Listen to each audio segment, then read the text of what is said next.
తెలుగు కథ వింటారా ఛానల్కి స్వాగతం.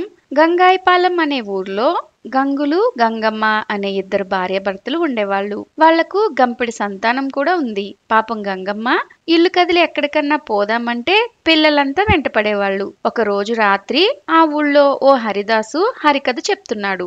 గంగమ్మకు హరికథలంటే మా చెడ్డ సరదా, కానీ మరి పిల్లల నుంచి తప్పించుకుని పోయేదెలా? అందుకని భర్తతో అన్నది కదా, ఏమండి ఇవాళ హరికథ అట, మీరైనా పోయి దాసుగారు చెప్పిందంతా జాగ్రత్తగా విని ఇంటికి వచ్చి నాకు ఒక్క ముక్క కూడా పొల్లిపోకుండా చెప్పండి అంది.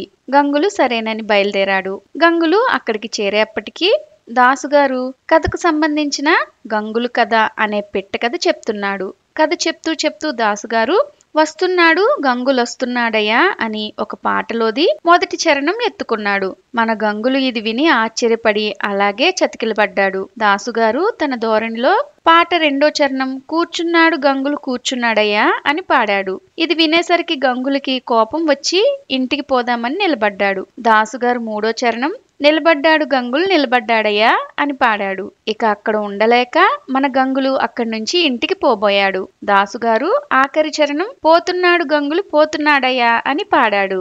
ఈలోగా గంగులు ఇంట్లో లేడని తెలుసుకుని గంగులింటికి కన్నం వేయడానికి కొంతమంది దొంగలు గంగులింటి వెనకాలగా వస్తున్నారు. గంగులు తిరిగి వచ్చి ఇంట్లోకి పోగానే భార్య అడిగింది, దాసుగారు ఏం చెప్పారండి అని. గంగులు వస్తున్నాడు గంగులు వస్తున్నాడయ్యా అని పాడాడు. గంగులు పాడిన పాటలో గంగులు అనే మాట దొంగలు అని వినపడింది దొంగలకి. ఇది విని దొంగలు చప్పుడు కాకుండా గోడ వెనకాల కూర్చున్నారు. గంగులు కూర్చున్నాడు గంగులు కూర్చున్నాడయ్యా అని పాడాడు. దొంగలు ఇది విని తమని గంగులు చూశాడని పోదామని లేచి నుంచున్నారు. మళ్ళీ గంగులు నుంచున్నాడు గంగులు నుంచున్నాడయ్యా అని పాడాడు. దొంగలు ఇది విని అక్కడి నుంచి లేచి పోబోయారు. గంగులు పోతున్నాడు గంగులు పోతున్నాడయ్యా అని పాడాడు. దొంగలు ఇది విని ఒకటే పరుగు తీశారు. ఇలాంటి మరెన్నో కథలు వినాలనుకుంటే తెలుగు కథ వింటారా ఛానల్ని సబ్స్క్రైబ్ చేసుకోండి. మరొక మంచి కథతో మళ్ళీ కలుద్దాం.